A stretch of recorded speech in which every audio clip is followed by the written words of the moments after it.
بسم اللہ الرحمن الرحیم۔ صرف 5 منٹ کا مدرسہ قرآن و حدیث کی روشنی میں۔ نمبر 1، اسلامی تاریخ۔ زمین و آسمان کی پیدائش۔ اللہ تعالیٰ نے پوری کائنات اور اس کی تمام چیزوں کو بے مثال پیدا کیا ہے۔ قرآن کریم میں زمین و آسمان کی پیدائش کا تذکرہ کئی جگہ آیا ہے اور بعض جگہ صراحت کے ساتھ مذکور ہے کہ کس کو کتنے دنوں میں پیدا کیا ہے۔ ان تمام آیتوں کو سامنے رکھنے کے بعد پتہ چلتا ہے کہ پہلے زمین کا مادہ تیار کیا گیا اور وہ ابھی اسی حالت میں تھا کہ آسمان کے مادے کو دھوئے کی شکل میں بنایا گیا، پھر زمین کو موجودہ شکل و صورت میں پھیلایا گیا اور ساتھ ہی اس کی تمام چیزیں پیدا کی گئی۔ اس کے بعد 7 آسمانوں کو بنایا گیا۔ اسی طرح زمین و آسمان اور ان کے درمیان کی چیزیں وجود میں آئی۔ یہ سارا کام کل 6 دن میں مکمل ہوا۔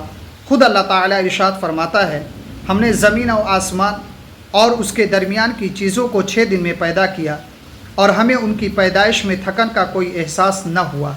نمبر 2، حضور صلی اللہ علیہ وسلم کا معجزہ، ستاروں کا جھک جانا۔ حضرت عثمان بن ابی العاص رضی اللہ تعالیٰ عنہ کی والدہ فرماتی ہیں کہ میں آپ صلی اللہ علیہ وسلم کی ولادت کے وقت حاضر تھی۔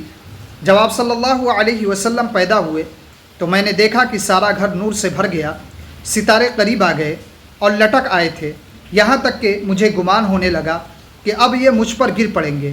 نمبر 3، ایک فرض کے بارے میں، نماز کے لیے پاکی حاصل کرنا۔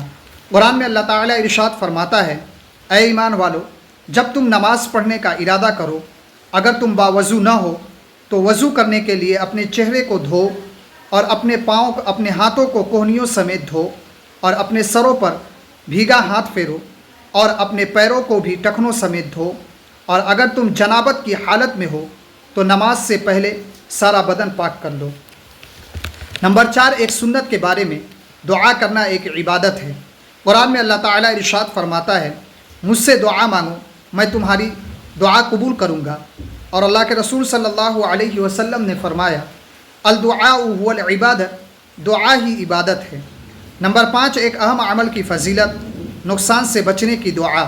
رسول اللہ صلی اللہ علیہ وسلم نے فرمایا، جو شخص اس دعا کو صبح اور شام 3 مرتبہ پڑھ لیا کرے اسے کوئی نقصان نہیں پہنچے گا۔ بسم اللہ الذی لا یضر مع اسمہ شیء فی الارض ولا فی السماء وہو السمیع العلیم۔ ترجمہ، شروع کرتا ہوں اللہ کے نام سے جس کے نام کی برکت سے زمین و آسمان کی کوئی چیز نقصان نہیں پہنچا سکتی، وہ سننے والا اور جاننے والا ہے۔ نمبر 6، ایک گناہ کے بارے میں، سود کھانا۔ قرآن میں اللہ تعالیٰ ارشاد فرماتا ہے، جو لوگ سود کھاتے ہیں تو کل قیامت کے دن قبروں سے اس طرح اس شخص کی طرح اٹھیں گے جیسے کسی کو جن بھوت نے لپٹ کر پاگل بنا دیا ہو۔ نمبر 7، دنیا کے بارے میں، دنیا پر راضی ہونا۔ قرآن میں اللہ تعالیٰ ارشاد فرماتا ہے، کیا تم لوگ آخرت کی زندگی کے مقابلے میں دنیا کی زندگی پر راضی ہو گئے؟ دنیا کا مال و متاع تو آخرت کے مقابلے میں کچھ بھی نہیں، اس لیے کسی انسان کے لیے مناسب نہیں ہے کہ وہ آخرت کو بھول کر زندگی گزارے یا دنیا کے تھوڑے سے ساز و سامان کی خاطر اپنی آخرت برباد کرے۔ نمبر 8، آخرت کے بارے میں، مردہ کی حالت۔ رسول اللہ صلی اللہ علیہ وسلم نے فرمایا، جب مردہ کو لوگ اٹھا کر چلتے ہیں تو اگر وہ نیک ہوتا ہے تو وہ کہتا ہے مجھے جلدی آگے بڑھاؤ، اور اگر وہ برا ہوتا ہے تو وہ کہتا ہے ارے میری ہلاکت آئی، تم کہاں لے جا رہے ہو؟ اس کی آواز جن اور انس کے سوا اللہ تعالیٰ کی تمام مخلوقات سنتی ہے۔ اگر اس کی آواز انسان سن لے تو بے ہوش ہو جائے۔